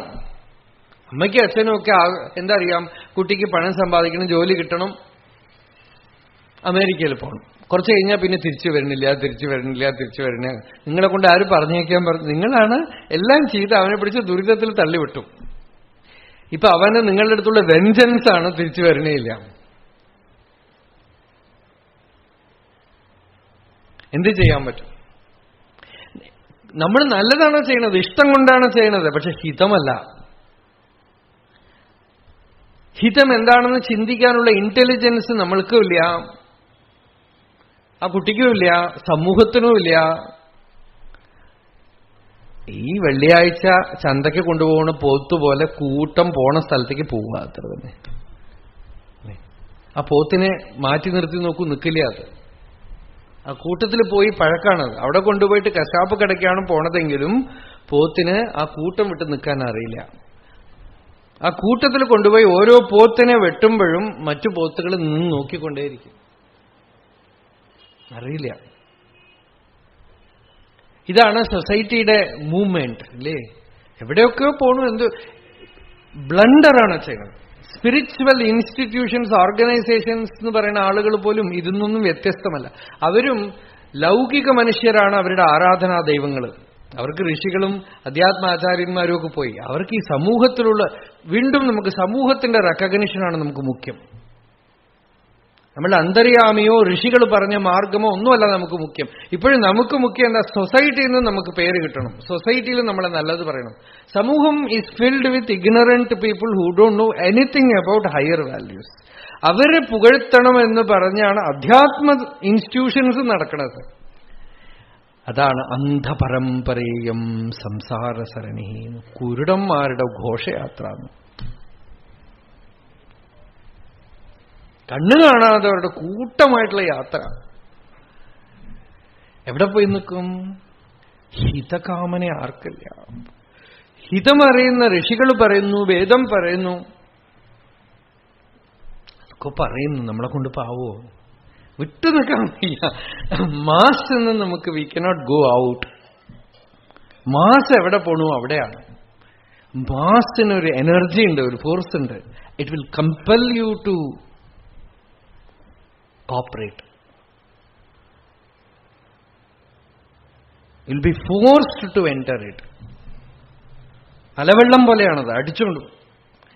അപ്പൊ അതിന്ന് വിട്ടു നിൽക്കണമെങ്കിൽ നമുക്കൊരു ആലംബമാണ് ഗുരുവിന്റെ വചനം. ഗുരു പറയണു, പ്രിയമാണായ വക്ഷ്യാമി. നിന്റെ അടുത്ത് എനിക്കൊരു പ്രിയമുണ്ട്. നിന്റെ അടുത്ത് 4 അണ കാശ് എനിക്ക് വേണ്ട. നിന്റെ അടുത്ത് നിന്ന് യാതൊന്നും ഞാൻ പ്രതീക്ഷിക്കണില്ല. നിനക്ക് ശ്രേയസ് വരണം, മംഗളം വരണം. വേണമെങ്കിൽ സാധിക്കെങ്കിൽ രക്ഷപ്പെട്ടു പോയിക്കൊള്ളും. ദാ വലിയൊരു നിധിയുണ്ട് ഇവിടെ, ജ്ഞാനമുണ്ട്. ഇത് എടുത്തോളാം, രക്ഷപ്പെട്ടു പോണെങ്കിൽ പോയിക്കോളാം.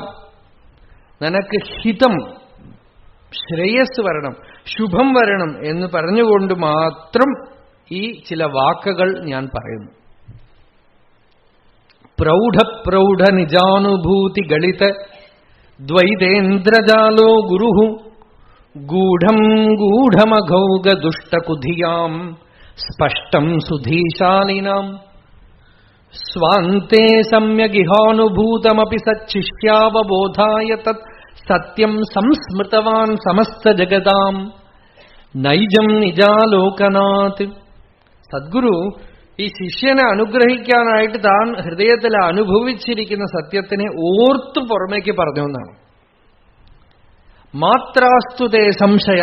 ഇതില് കുഞ്ഞെ നിനക്ക് അല്പം പോലും സംശയം ഉണ്ടാവാതിരിക്കട്ടെ, നിനക്ക് മംഗളം വരണമെന്ന് പറഞ്ഞുകൊണ്ട് ഹേ സൗമ്യ ഞാനിത് പറയുന്നു.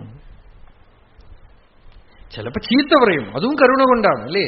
ഭജഗോവിന്ദത്തിൽ ആചാര്യസ്വാമി വാതുല കിം തവ നാസ്തി നിയന്ത. ഹേ അറിവഷളൻ, നിന്നെ നിയമനം ചെയ്യാൻ ആരുമില്ലേടോ, എനിക്ക് വഴി നടത്താൻ അറിയില്ല. ഋഷി പരമ്പരാജാതൻ, പരമ്പര മറന്നുപോയി. ചിലപ്പോ ചീത്ത പറയേണ്ടി വരും. എപ്പോഴൊന്നും കൊഞ്ചി ലാളിച്ച് പറയാൻ പറ്റില്ല. ചിലപ്പോ ചീത്തയും പറയേണ്ടി വരും. ഹിതകാമ്യ. എന്തിനാ ചീത്ത പറയണം? നല്ലത് വരണം എന്ന് പറഞ്ഞിട്ടാണ്. രമണാശ്രമത്തില് എവിടുന്നൊക്കെയോ ആളുകൾ വരും. വെസ്റ്റ് അമേരിക്കയിൽ നിന്ന് ഒരു കുട്ടി 16-17 വയസ്സായ കുട്ടി അങ്ങനെ ഒരു പരമഭക്തിയോടെ ജ്ഞാനത്തോടെ ക്രിസ്ത്യൻ ഫാമിലിയിൽ ജനിച്ച് ഫെയ്ത്ത് പ്രൊട്ടക്ഷൻ എന്ന് പറഞ്ഞ ഒരു സ്കീം തന്നെ തുടങ്ങിയവരിപ്പോ ഇവിടെ. വിശ്വാസം പോവാൻ പാടില്ല എന്ന് പറഞ്ഞിട്ട് സ്കൂളിൽ വിടില്ല കുട്ടികളെ. സ്കൂളിൽ വിട്ട് കഴിഞ്ഞാൽ കുട്ടിക്ക് ഇതിലുള്ള വിശ്വാസമൊക്കെ പോകുമെന്ന് പറഞ്ഞ് ഹോം സ്കൂളിങ്. അങ്ങനെയൊക്കെ വളർന്ന കുട്ടിയാണ്. അവിടുന്ന് മഹർഷിയുടെ ഉപദേശം ഇതൊക്കെ അറിഞ്ഞിട്ട് എല്ലാം വിട്ടു വന്നു. അങ്ങനെ ഇരിക്കും. അങ്ങനെ ചിലരൊക്കെ കാണും നമ്മൾ. ഒരു സൈഡ് ഒരു വെള്ളം മുണ്ടുകൊടുത്ത് മേലൊരു തുണ്ടുവിട്ട് എവിടെയോ ജനിച്ചവര് അവിടെ അങ്ങനെ ധ്യാനസ്ഥിതരായിട്ടും ആത്മവിചാരം അങ്ങനെ ഇരിക്കുമ്പോൾ ചിലപ്പോൾ നമ്മൾ കോൺട്രാസ്റ്റും കാണും. നമ്മളുടെ നാട്ടുകാര് ഈ ഋഷി പരമ്പരാജാതർ, ഇവിടെയുള്ള ആളുകള് അവിടെ ഇവിടെയൊക്കെ പോയി ജോലിയൊക്കെ കഴിഞ്ഞ് ഒരു ബർമഡോസ് ഇട്ടിട്ട് വന്നു. Oh this is Ramana Maharshi സമാധി എന്ന് പറഞ്ഞു. വാതുലക്കും തവ നാസ്തി നിയന്ത അല്ലേ. ചിലപ്പോ 2 കൊടുക്കണം എന്നാണ് തോന്നുന്നത് അവരെ കാണുമ്പോൾ. വാതുലക്കും തവ നാസ്തി നിയന്ത. അവരെ എന്ത് ചെയ്യും പറയും? അവിടെ പോയി ലാളിക്കാൻ പറ്റുമോ? കൊഞ്ചാൻ പറ്റുമോ? ഒരു സംസ്കാരം ഈ ഋഷിപരം ഒരു സംസ്കാരവും ലാഭം കിട്ടാത്ത ആളുകളെ ഇതിലേക്ക് വന്ന് നിൽക്കണു. ഈ സംസ്കാര പരമ്പരയിൽ വന്നതിനൊക്കെ നഷ്ടപ്പെടുത്തി കളയുമ്പോ അവനെന്താ പറയണ്ടത്? 5000 വർഷമായിട്ടുള്ള സംസ്കാരം 50 വർഷം കൊണ്ടൊക്കെ കളഞ്ഞു. അതുകൊണ്ട് ഭഗവാൻ ഇവിടെ പറഞ്ഞു, നിനക്ക് ഹിതം വരണം, നല്ലത് വരണം എന്ന് പറഞ്ഞിട്ടാ പറയണപ്പോ എനിക്ക് യാതൊരു ഉദ്ദേശമില്ല. ഭൂയേവ മഹാബാഹു ശൃണുമേ പരമം വചഃ യത് തേ അഹം പ്രിയമാണായ വക്ഷ്യാമി ഹിതകാമ്യേയാം. നീ എനിക്ക് ഏറ്റവും പ്രിയപ്പെട്ടവനാണ്. ഭാഗവതത്തില് ഉദ്ധവര് ഭഗവാന്റെ അടുത്ത് ഭാഗവതം കേൾക്കുമ്പോ ഏകനാഥ സ്വാമി പറഞ്ഞു, കൃഷ്ണൻ സാധാരണ 2 കൈയേ ഉള്ളൂ. ഉദ്ധവരുടെ അടുത്ത് പ്രിയം വന്നു അത്രേ ഈ ബ്രഹ്മവിദ്യ ഉപദേശിക്കുമ്പോൾ. അപ്പൊ പ്രിയം കൊണ്ട് 4 കൈ വന്നു എന്നാണ്. എന്തിനാന്ന് വെച്ചാൽ ഉദ്ധവരെ ആലിംഗനം ചെയ്യാനായിട്ട്. തന്നെ എനിക്ക് അത്ര ഇഷ്ടമാണ്. ന തഥാമേ പ്രിയതമഃ ആത്മയോനിഹി ന ശങ്കരഃ ന സംകർഷണോ നൈവ ശ്രീഹി ന ച ആത്മാ യഥാ ഭവാൻ. എന്താ ഈ പ്രിയത്തിന് ഹേതു? മൂലം എന്താ? കാരണം എന്താ? നീ ഭാഗവതം കേൾക്കണു, ഈ ബ്രഹ്മവിദ്യ നീ കേൾക്കണു, പരമ അനുഗ്രഹം ചെയ്തിരിക്കണമെന്ന് ഈ ശ്രവണം ചെയ്യണത് കൊണ്ട്. അതുകൊണ്ട് പ്രിയമാണായ നീ എനിക്ക് ഏറ്റവും ഇഷ്ടപ്പെട്ടവനാണ്. ത്വമേ പ്രിയതമഃ ശ്രേഷ്ഠതമഃ. മൈത്രേയിയുടെ അടുത്ത് യാജ്ഞവൽക്യൻ ബൃഹദാരണ്യക ഉപനിഷത്തിൽ പറഞ്ഞു, ഹേ മൈത്രേയി, അരേ മൈത്രേയി, നീ എനിക്ക് ഏറ്റവും ശ്രേഷ്ഠതമയാണ്, പ്രിയതമയാണ്.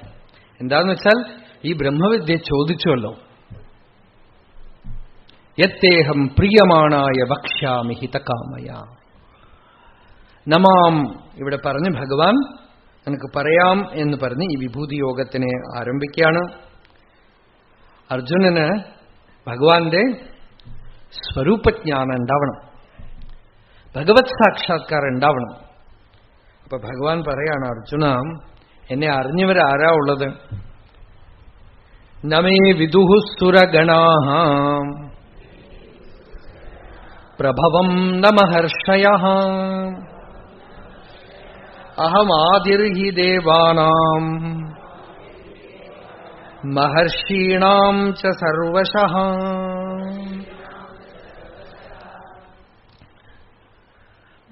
ഭഗവാനെ ആരറിഞ്ഞിരിക്കുന്നു? നമേ വിദുഹു സുരഗണാഃ. ഹേ അർജുന, ദേവന്മാരാരും എന്നെ അറിയില്ല. എവിടെയൊക്കെ ഭഗവാൻ ഞാൻ എന്ന് പറയുമ്പോ ആ പൂർണ്ണ അഖണ്ഡപൂർണ്ണ വസ്തുവായിട്ട് തന്നെയാണ് തന്നെ ഐഡന്റിഫൈ ചെയ്തുകൊണ്ട് പറഞ്ഞത്. ഒരു ഹിസ്റ്റോറിക്കൽ പേഴ്സണാലിറ്റി അല്ല. നമേ വിദുസുരഗണാഃ, ഈശ്വരവചനമായി, ഈശ്വരനായിട്ട്. എന്നെ ദേവന്മാരാരും ശരിക്കും ഒന്നും അറിഞ്ഞിട്ടില്ല. പ്രഭവം ന മഹർഷയ, മഹർഷികളും ഒന്നും അറിഞ്ഞിട്ടില്ല. ഈ ദേവന്മാർക്കും മഹർഷികൾക്കൊക്കെ ഞാൻ ആദിയാണ്. അഹമാദിർഹി ദേവാനാം മഹർഷീണാം ച സർവശ. എന്നുവെച്ചാൽ ഈ ദേവന്മാരും മഹർഷികളും ഒക്കെ അഗ്നിയിൽ നിന്നും സ്ഫുലിംഗം പോലെ ആ അധിഷ്ഠാനത്തിൽ നിന്നാണ് ഉദ്ഭവിക്കുന്നത്. യഥാ പ്രദീപ്താത് പാവകാത് വിസ്ഫുലിംഗാഃ സഹസ്രശഃ പ്രഭവന്തേ സ്വരൂപാഃ തഥാക്ഷരാത് സൗമ്യഭാവാഃ പ്രജായന്തേ തത്ര ചൈവാപി യന്തി. അഗ്നിയിൽ സ്ഫുലിംഗം പോലെ. നമ്മളുടെ വേദം തന്നെ പറയണത് ഈ വിദ്യകളൊന്നും ആരെങ്കിലും എന്തെങ്കിലും കണ്ടുപിടിച്ചതല്ല. ഭഗവാൻ തന്നെ മഹർഷികളെയൊക്കെ ആദ്യം തന്നെ അത്രി, പുലഹൻ, പുലസ്ത്യൻ, മരീചി മുതലായ മഹർഷികളെയൊക്കെ ഭഗവാൻ ദേ വർ ഓൾ മാനിഫെസ്റ്റേഷൻസ്. ശരിക്കും ഇപ്പോഴും അവരൊക്കെ ഉണ്ടെന്നാണ്. ആതിവാഹിക ശരീരത്തില് ആർക്കെങ്കിലുമൊക്കെ സാധനാ വിഷയമായി എന്തെങ്കിലുമൊക്കെ വിഷമം വരുമ്പോ ഈ നിത്യസൂരികളൊക്കെ എപ്പോൾ വേണമെങ്കിലും ദർശനം തരും. മാധ്വ സമ്പ്രദായത്തിൽ അവർ നിത്യസൂരി എന്ന് പറയും. ഇതൊക്കെ അദ്വൈത സമ്പ്രദായത്തിൽ ഇതൊക്കെ ഉള്ളിൽ അടക്കമാണ്. സൂത്രഭാഷ്യത്തില് ആചാര്യസ്വാമി യാവതധികാരം അവസ്ഥിതി ആധികാരികാണാം എന്ന സൂത്രത്തില് ഇവരൊക്കെ പറയുന്നുണ്ട്. ഈ ഋഷികളൊക്കെ എപ്പോഴും ഉണ്ടെന്ന്. അപ്പൊ ഈ ഋഷികളും ദേവന്മാരും ഒക്കെ ഭഗവാന്റെ തന്നെ ആവിർഭാവമൂർത്തികൾ, മാനിഫെസ്റ്റേഷൻസ് മാത്രമാണ്. പക്ഷേ ആ മാനിഫെസ്റ്റേഷനൊക്കെ കുമിള പോലെയാണ്. കടലാണ് ആ പൂർണ്ണവസ്തു, ബ്രഹ്മം എന്ന് പറയുന്നത് ഭഗവാൻ, പരമാത്മാ. അതിനെ ന സർവേ വിദുഹു, എല്ലാവരും ഒന്നും അറിയണില്ല. അഹമാദിർഹി ദേവാനാം മഹർഷീണാം ച സർവശഃ നാരായണ പരോവ്യക്താത് അണ്ഡമവ്യക്ത സംഭവം അണ്ഡസ്യാന്തസ്ത്വമേ ലോകാഃ സപ്തദ്വീപാച മേദിനി. നാരായണൻ, ആദിപുരുഷൻ, ആ ഭഗവാൻ ദേവന്മാർക്കും മഹർഷികൾക്കൊക്കെ സോഴ്സാണ്. മഹർഷികളൊക്കെ ആശ്രയിച്ച് ആ സോഴ്സിലേക്കാണ് നമ്മൾ പോണത്. അപ്പോ ഭഗവാന്റെ വൈഭവത്തിനെ അറിയാൻ അർജുനന് ഒരു ഔത്സുക്യം ഉണ്ടാവും. അപ്പൊ ഭഗവാൻ പറയണു, അടുത്ത ശ്ലോകം നോക്കാം. യോ മാമജമനാദിം ച വേത്തി ലോകമഹേശ്വരം അസമ്മൂഢഃ സമർത്യേഷു സർവപാപൈഃ പ്രമുച്യത്തെ. ഭജഗോവിന്ദത്തില് ആചാര്യസ്വാമികൾ മൂഢമതി എന്ന് വിളിച്ചു. അപ്പൊ നമ്മൾ ചോദിക്കുകയാണ്, മൂഢമതി അല്ലാതെ എങ്ങനെ ആവാം? എന്തോ ജനറ്റിക് പ്രോബ്ലം മൂഢമതിയായി പോയി. ലോകത്തിൽ ജീവിച്ചാൽ തന്നെ ഫ്രീ ആയിട്ട് നമുക്ക് കിട്ടും മൂഢബുദ്ധി. ചളിയാവാൻ ബുദ്ധിമുട്ടൊന്നുമില്ല അല്ലേ? ഇപ്പൊ രാവിലെ മുതൽ വൈകുന്നേരം ആവാൻ ശരീരത്തിലെ ചളിയാവാൻ, ചളി പറ്റി പിടിക്കാനായിട്ട് വല്ലതും പ്രയത്നിക്കണോ? വെറുതെ ഇരുന്നുകൊണ്ടേ ഇരുന്നാൽ മതി, വൈകുന്നേരം ആകുമ്പോഴേക്കും ചളിയാവും. വൃത്തിയാവണമെങ്കിലാണ് കുളിക്കേണ്ടത് അല്ലെ? ചളിയാവാൻ ഒന്നും മെനക്കെടേണ്ട ആവശ്യമൊന്നുമില്ല. രാവിലെ ഇരുന്നു കൊണ്ടേ ഇരുന്നാൽ ചളിയാവും. വൃത്തിയാവണമെങ്കിൽ കുളിക്കണം, ശുദ്ധാവണമെങ്കിൽ കുളിക്കണം അല്ലേ? അപ്പൊ അതേപോലെ മൂഢബുദ്ധിയാവാൻ ഒന്നും ചെയ്യേണ്ട ആവശ്യമില്ല. ജനിച്ച് ഈ ലോകത്തിൽ ഇങ്ങനെ ജീവിച്ചുകൊണ്ട് പോണ വഴി പോയിക്കൊണ്ടേ ഇരുന്നാൽ ഒരു ഡിഗ്രി കിട്ടും.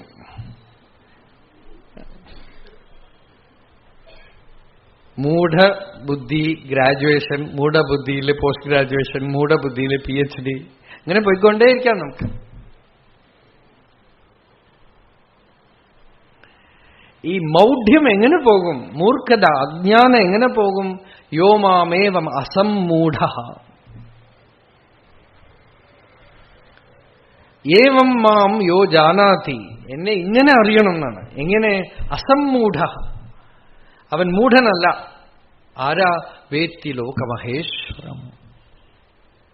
എന്നെ ലോകമഹേശ്വരനായിട്ട് ആരാ അറിയുന്നു? യോ മാമേവം അസമ്മൂഢോ വേത്തി ലോകമഹേശ്വരം. എങ്ങനെയാ അറിയണത്? അജമനാദിം ച, ജനനമില്ലാത്തതായിട്ടും ആദിയില്ലാത്തതായിട്ടും അറിയണം. എന്നുവെച്ചാൽ എങ്ങനെ അറിയും? ആത്മാവായിട്ട് അറിയണം. അപ്പോഴേ അറിയാൻ പറ്റുള്ളൂ അല്ലേ? പുറമേ ഒരു വസ്തുവായിട്ട് അറിയാൻ പറ്റില്ല. അജം. നമുക്ക് ബേസിക് ആയിട്ടുള്ള ഒരു error in our knowledge is that I was born. Birthday. ഇതൊക്കെ മെന്റലാണ്. നോക്കൂ, പഴയ ജോലിക്കാർ, ഇപ്പൊ ഞങ്ങളുടെ വീട്ടിലൊക്കെ പണിക്കാർ പണ്ടൊക്കെ അവരോടൊക്കെ എപ്പോഴാ പറഞ്ഞു വെച്ചാൽ ഒന്നും അറിയില്ല. എത്ര വയസ്സായി? തൊങ്ങനെ ആയി എന്ന് പറയും. പാലക്കാട് ഭാഷയാണ്, നിങ്ങൾ ഉപയോഗിക്കുമെന്ന് അറിയില്ല. എത്രയായി, വയസ്സെത്രയായി ചോദിച്ചാൽ തൊങ്ങനെ ആയി എന്ന് പറയും. നിങ്ങളെവിടെയൊക്കെ ഉണ്ടോ എന്ന് പറയോ? നിങ്ങളുടെ ഭാഷ പിന്നെ നമുക്ക് മനസ്സിലാവുകയില്ലേ. കണ്ണൂർ സൈഡ് പോയാൽ തൊങ്ങനായെന്ന് പറയും.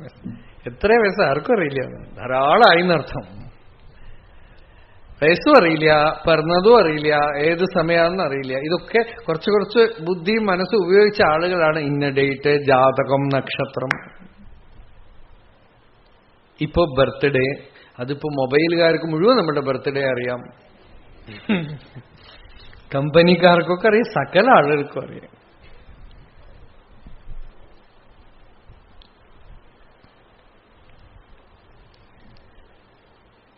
ഏറ്റവും വലിയ നുണയാണ് ഞാൻ ജനിച്ചു. ഇനിയിപ്പോ ജനിച്ചു എന്ന് എടുത്തോളൂ. വാസ്തവത്തിൽ ജനിക്കുന്നത് എപ്പോഴാ? നമ്മൾ ഈ ഗർഭത്തിൽ നിന്ന് പുറത്തു വരുന്ന ജനനത്തിനാണ് പറയണത്. കൺസീവ് ആവുമ്പോൾ തന്നെ ഗർഭത്തിൽ ജനിച്ചില്ലേ? അപ്പൊ അതാര് കണക്കിലെടുക്കും? ശരി, അതിനു മുമ്പ് എന്തായിരുന്നു അത്? ആ ബീജം. അതിനു മുമ്പ് അത് ഉണ്ടായിരുന്നില്ലേ എന്ന് ചോദിച്ചാൽ ജനനമേ ഇല്ല.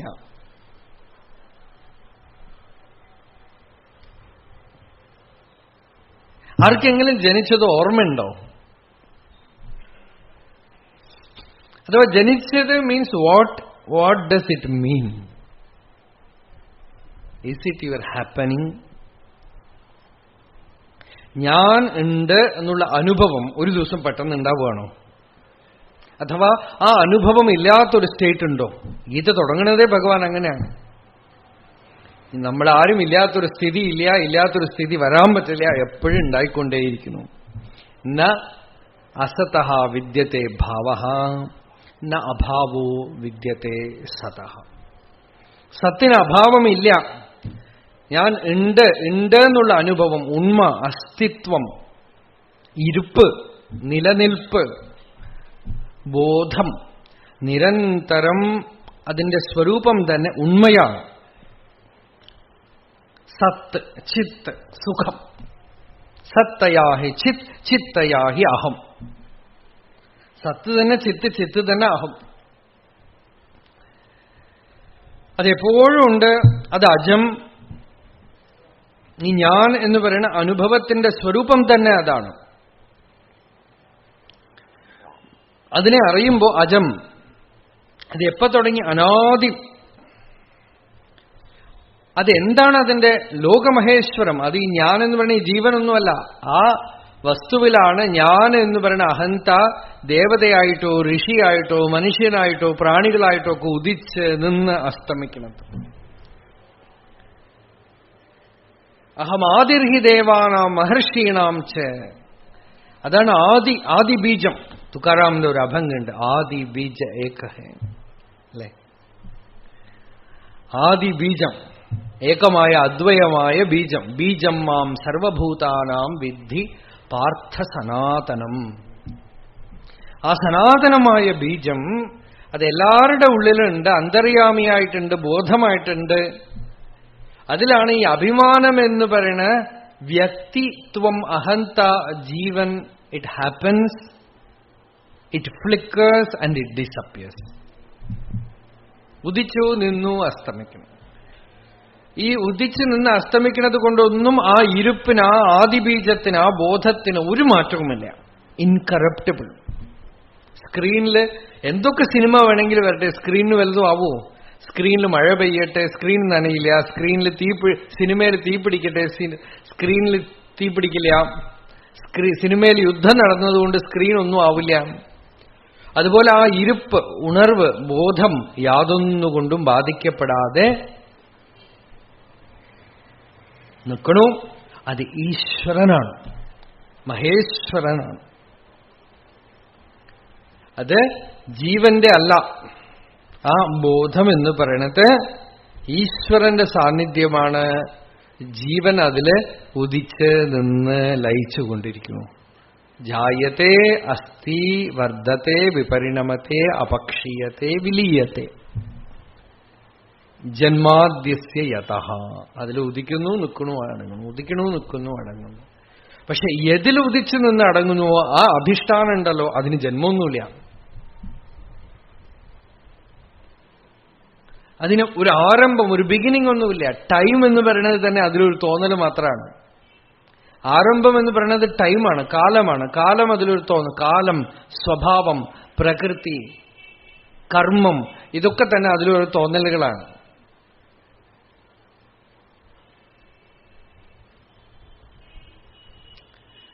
ആ അധിഷ്ഠാനമായ സത്ത, എസൻസ്, ഉള്ളിലുള്ള ബോധത്തിനെ ആരറിയുന്നു അവന്റെ മൗഢ്യം, അജ്ഞാനം പോയി പോകും. സർവപാപൈഹി പ്രമുച്ഛതി. പാപമൊക്കെ തന്നെ ഈ അഹങ്കാരത്തിനെ ആശ്രയിച്ചുകൊണ്ടാണ്. അഹങ്കാരം ഉള്ളവരെ പാപമുണ്ട്. ഞാൻ എന്നുള്ളത് വരെ ഞാൻ ചെയ്യുന്ന കർമ്മം എന്നെ ബാധിക്കും, അതിന്റെ നല്ലത് എന്നെ ബാധിക്കും, ചീത്ത എന്നെ ബാധിക്കും. യഥാ പശ്യഃ പശ്യത്തെ രുക്മവർണം കർത്താരമീശം പുരുഷം ബ്രഹ്മയോനിം തദാ വിദ്വാൻ പുണ്യപാപേ വിധൂയ നിരഞ്ജനഃ പരമം സാമ്യമുപൈതി. ഉപനിഷത്ത് പറഞ്ഞു, മുണ്ടകോപനിഷത്ത്, യഥാ പശ്യഃ. പശ്യഃ എന്ന് വെച്ചാൽ കാണുന്നവൻ എന്നർത്ഥം, കാഴ്ചക്കാരൻ. ഋഷിക്ക് പശ്യൻ എന്ന് പേര്. ഋഷി ആരാന്ന് വെച്ചാൽ പശ്യൻ.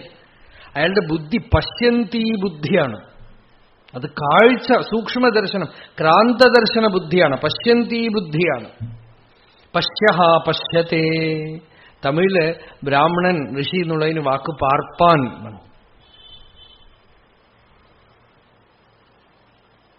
പാർപ്പാൻ എന്ന് വെച്ചാൽ ഋഷി എന്നാണ് അർത്ഥം, നോക്കുന്നവൻ എന്നർത്ഥം. പാപ്പാനായി അത് പോയി പാർപ്പാൻ. ഋഷി, ദർശനശക്തി ഉള്ളവൻ, പശ്യന്തി ബുദ്ധിയുള്ളവൻ. അവൻ പശ്യത്തെ, കാണുന്നു. എന്തിനെ? രുക്മവർണം, സ്വർണം പോലെ ജ്വലിക്കുന്ന വസ്തു എന്ന് പറഞ്ഞ് ഉപനിഷത്തിന്റെ ഒരു വർണ്ണനയാണ്. കർത്താരമീശം പുരുഷം ബ്രഹ്മയോനിം. എല്ലാത്തിനും മൂലകർത്താവും ഈശനും പുരുഷനും ബ്രഹ്മമും എല്ലാത്തിനും യോനിയും ആയിട്ടുള്ള അധിഷ്ഠാനമായ അന്തര്യാമിയെ കണ്ടു കഴിയുമ്പോ പുണ്യപാപയെ വിധൂയ, അവന്റെ പുണ്യവും പോയി പാപവും പോയി. നിരഞ്ജന, കളങ്കലേശമില്ലാതെ. ഏറ്റവും വലിയ ആശ്ചര്യം എന്താന്ന് വെച്ചാൽ സാമ്യമുപൈതി. അതാണ് ഞാൻ, അയാൾ അതായിട്ട് തീരുന്നതാണ്. He ceases to be the seer and becomes the perceived thing, or goes beyond seen, seer and seeing. പ്രമാണ പ്രമേയ പ്രമാതൃക്കൾക്ക് അതീതമായി പോയി ആ പരമജ്യോതിയോട് സാമ്യമുണ്ടായിത്തീരണു. അപ്പോ പുണ്യപാപേ വിധൂയ നിരഞ്ജന, കളങ്കലേശമില്ലാത്തവനായിട്ട് തീർന്ന് സാമ്യമുപൈതി. അതാണ് ഭഗവാനും ഇവിടെ പറഞ്ഞ് എന്നെ എങ്ങനെ അറിയുമ്പോ സർവപാപൈഹി പ്രമുച്യത്തെ. അപ്പോ പാപമൊക്കെ പോയി. പാപം പോണെങ്കില് ഈ അഭിമാനങ്ങട് നിശേഷം നീങ്ങപ്പെടണം. അഭിമാനം നീങ്ങണമെങ്കിലോ അന്തര്യാമിയായ ഈശ്വരനെ, ജനന മരണമില്ലാത്ത വസ്തുവിനെ, അനാദിയായ പൊരുളിനെ അകമയ്ക്ക് കാണണം. കാണുമ്പോ സർവപാപൈഹി പ്രമുച്യത്തെ, വിമുക്തനായിട്ട് തീരുന്നു എന്ന് പറഞ്ഞു. ഇതാണ് ഭഗവാൻ ഈ ശ്ലോകത്തില് ഭഗവാൻ വിഭൂതി യോഗം ആരംഭിക്കുമ്പോ ഭഗവത് സാക്ഷാത്കാരം ഉണ്ടാവുമ്പോ എല്ലാ പാപത്തിൽ നിന്നും വിമുക്തി ഉണ്ടാവണു എന്ന് പറഞ്ഞു. അപ്പൊ അർജുനൻ ചോദിക്കുകയാണ്, ഭഗവാനെ എന്താണ് അവിടുത്തെ സ്വരൂപം?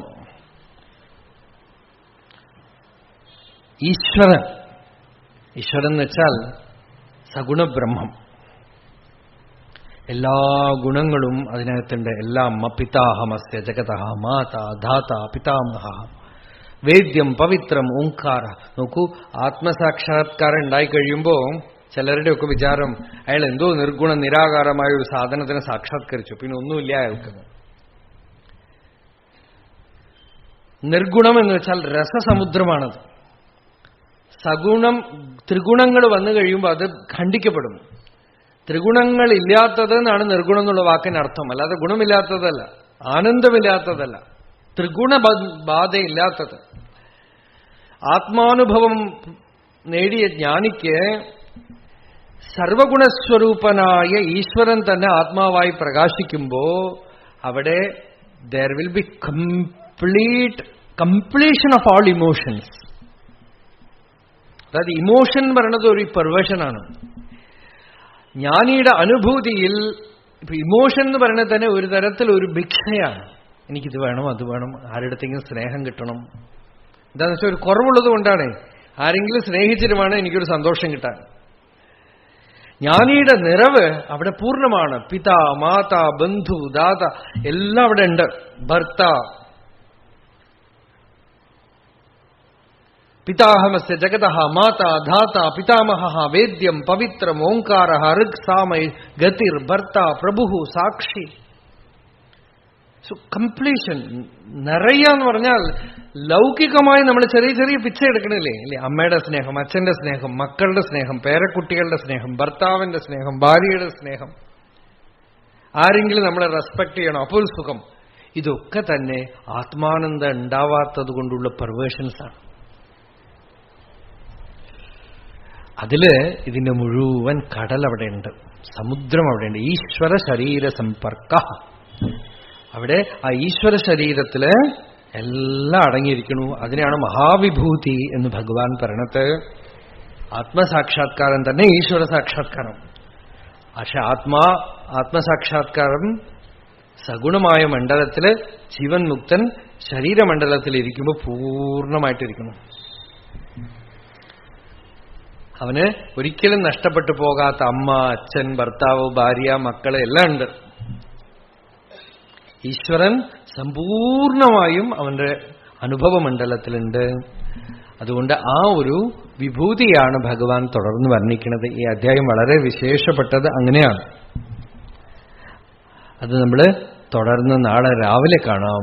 സർവേപി സുഖിനഃ സന്തു സർവേ സന്തു നിരാമയാഃ സർവേ ഭദ്രാണി പശ്യന്തു മാ കശ്ചിത് ദുഃഖഭാഗ് ഭവേത് യതോ മമാത്മാ ഭവസി ത്വമേവ തതോ ന വാച്യം മമ കിഞ്ചിദസ്തി യഥാ തവേഷ്ടം കുരു മാം തഥൈവ ത്വാം ആത്മനാഥം രമണം.